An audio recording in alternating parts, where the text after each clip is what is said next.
Muy buenas tardes a todos. Estoy encantado de participar, creo que por tercera vez, en estos encuentros de líderes. ¿Cómo se nota que tú no eres el ministro? Porque he dicho que llevo un año, ojalá. O sea, si sería un año se me habría hecho muy largo. No, llevo un año y medio largo, y que da tiempo a mucho. Pero bueno, he participado el año pasado en la reunión esta y además en una de mis anteriores encarnaciones a las que se ha hecho referencia, pues también tuve la oportunidad de participar en el BBVA en una así que estoy muy familiarizado con este programa y aprovecho la ocasión primero para felicitaros a todos por estar aquí, porque aquí no está nadie gratis. Aquí el que está es porque se lo ha ganado, ¿eh? Y os lo habéis ganado y por ello os felicito. Y por supuesto felicito también a la Fundación Rafael del Pino y al Banco Santander por esta espléndida iniciativa que con su apoyo lleva a cabo la Fundación Carolina. Yo no sé qué es lo que os puede interesar del mundo educativo. Quiero decir, en el fondo hoy, donde vivimos todos, donde nos ha tocado vivir, es en la sociedad del conocimiento. Y en la sociedad del conocimiento, si la educación siempre ha sido un ingrediente muy importante, no solo de la salud económica, sino también de la salud social de cualquier país, hoy es el ingrediente clave. A mí me gusta referirme a la educación como la nueva riqueza de las naciones, es decir, hoy no hay una nación no es importante por las commodities que pueda tener, no es importante por factores, es importante porque todos son ingredientes, pero no es lo más importante su posición geoestratégica, no es lo más importante incluso el aparato industrial que tenga la infraestructura industrial. Lo más importante que hoy tiene cualquier país es la cantidad y calidad de talento formado con que ese país puede competir en una economía globalizada. Hoy, en las economías desarrolladas, algo menos del 15% de los empleos que esas economías generan están disponibles para gente con un nivel de capacitación bajo, con un nivel de capacitación equivalente al que proporciona en la mayor parte de los países la educación obligatoria. Y por eso la política educativa es con toda seguridad la más transformadora de las políticas sectoriales que se puedan acometer en cualquier país. Lo es porque, por supuesto, como acabo de decir, es el primer condicionante de la empleabilidad en ese país. Lo es también porque es la herramienta más importante de nivelación e inclusión social, pero también lo es, en tercer lugar, porque es el motor de crecimiento de las economías más relevantes. Y se decía en la presentación que España tiene una serie de datos en su sistema educativo. Yo no voy a entrar en ellos, no voy a aburriros. Bueno, primero tengo que tener mucho cuidado con que no se produzcan desmayos ni situaciones de hipoglucemia muy agudas, sobre todo aquellos que venís de países que tienen la civilizada costumbre de almorzar como a la 1 o a la 1:30 y que estáis pensando ya que con el estómago en los pies vuestra capacidad de asimilar información sobre el rendimiento de los sistemas educativos es limitada. Entonces voy a tener mucho cuidado y voy a hacer una intervención inicial breve, que luego obviamente podemos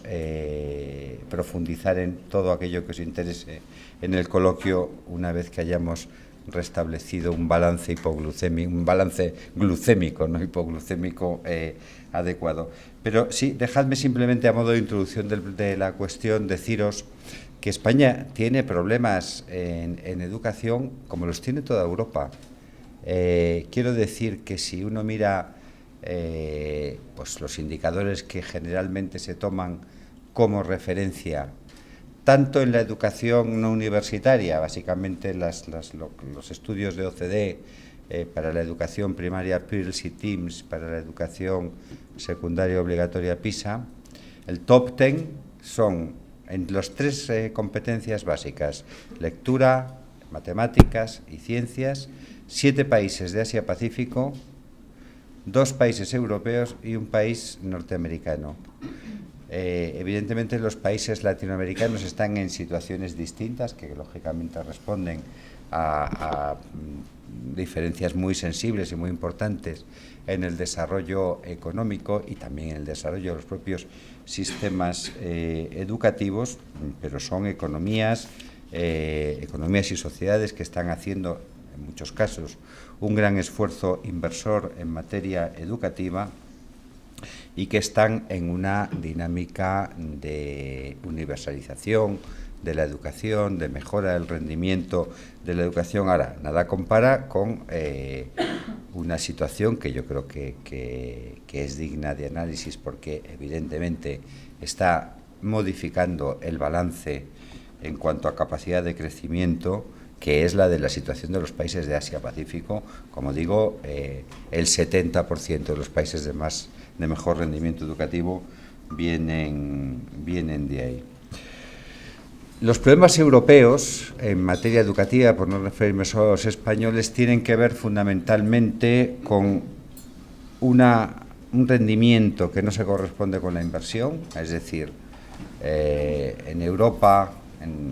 se dedica aproximadamente un 6,5% del Producto Interior Bruto a educación, repartido 3/4 partes inversión pública, 1/4 parte inversión privada, y el retorno de esa inversión, comparado con el retorno que en términos de rendimientos educativos tienen inversiones muy inferiores en otras regiones del mundo, en economías en desarrollo, en muchas de las de Asia-Pacífico, es muy malo. Una mala transición entre la educación y el empleo, que es particularmente mala en algunos países, entre ellos España. Es decir, por un lado, la estructura de los sistemas educativos no responde suficientemente bien a los requerimientos del mercado de trabajo, y por otro lado,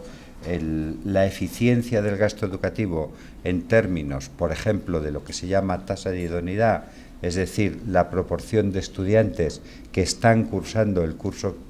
que les toca por su edad, es muy bajo. Para que tengáis una idea en este sentido de cómo es la cosa en España, a los 15 años el 40% de los chicos y las chicas han repetido al menos un curso, y la graduación, el grado, en el sentido de Bolonia, es decir, la finalización del college en España,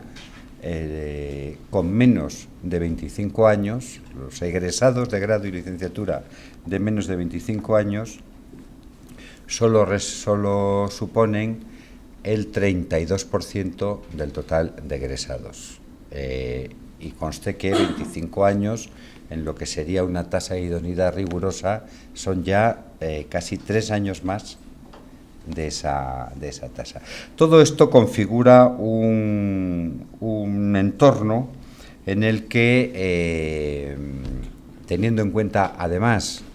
que el mundo educativo, como otros espacios sociales, está particularmente sacudido por la innovación tecnológica, y la mejora en la educación tiene mucho que ver con la posibilidad de aprovechar el rendimiento potencial de las innovaciones tecnológicas,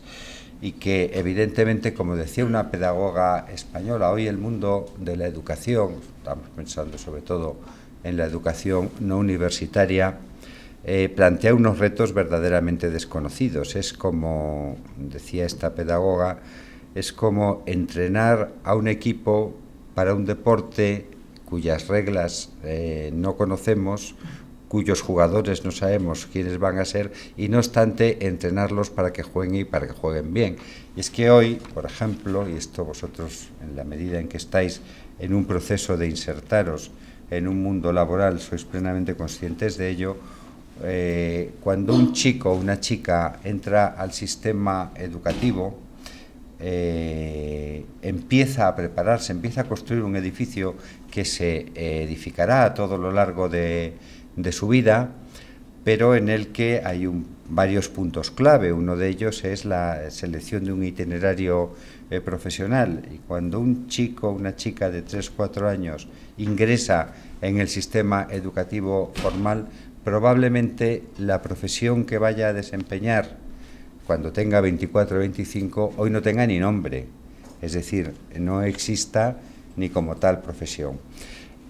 Eso tiene como consecuencia, y esto es algo que no solo tiene que ver con España, aplica a todos los sistemas educativos, como consecuencia una conformación distinta de todo el sistema de educación, orientada a el refuerzo de las materias instrumentales sobre las que reposan las competencias básicas, fundamentalmente la comunicación en todas sus facetas, lo que tradicionalmente se llama lectura o reading, las ciencias y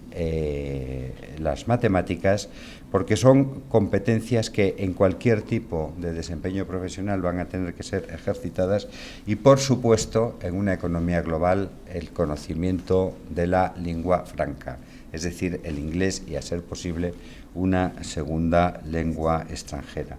Y sobre eso, sobre ese reforzamiento de esas competencias básicas, es como realmente luego los programas pueden ser suficientemente flexibles para adaptarse a necesidades o requerimientos muy distintos.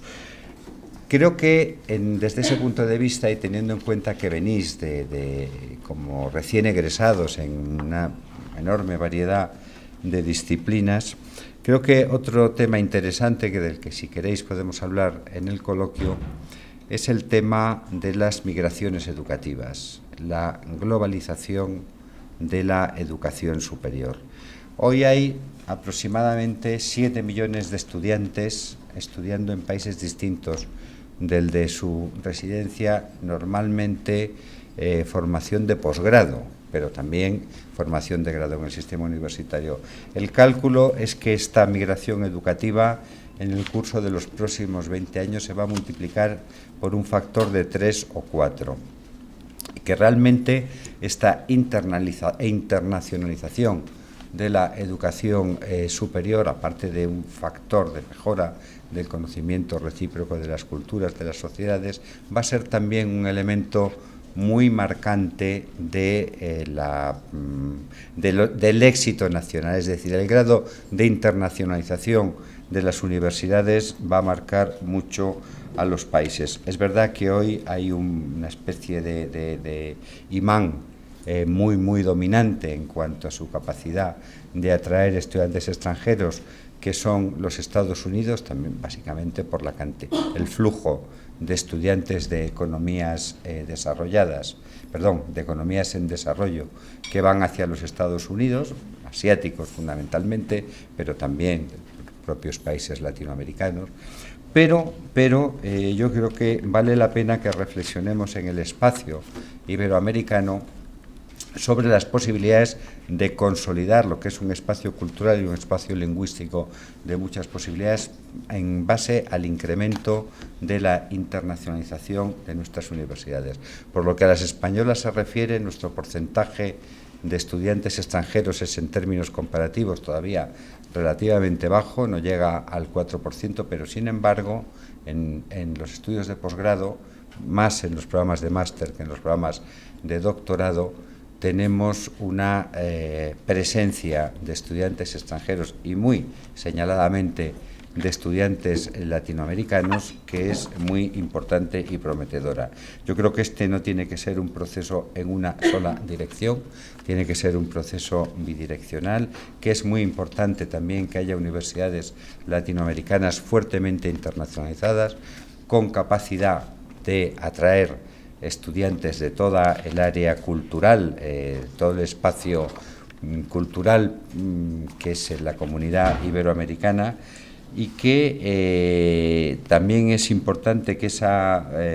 fertilización cruzada que puede proveer el sistema universitario sirva para una mayor integración cultural y política en el espacio iberoamericano. Para eso es indispensable mejorar el marco regulatorio, que en lo que se refiere a España es enormemente deficiente desde el punto de vista del reconocimiento de títulos desde el punto de vista de convalidación, desde el punto de vista, en definitiva, de la creación de un entorno en el que sea fácil y provechoso venir a estudiar a universidades españolas. Y en eso estamos trabajando intensamente desde el Ministerio. Estamos ahora mismo con programas de enorme éxito. El más importante de ellos, el que se tiene con Brasil, Ciencias sin Fronteras, más cerca de 2.000 estudiantes de grado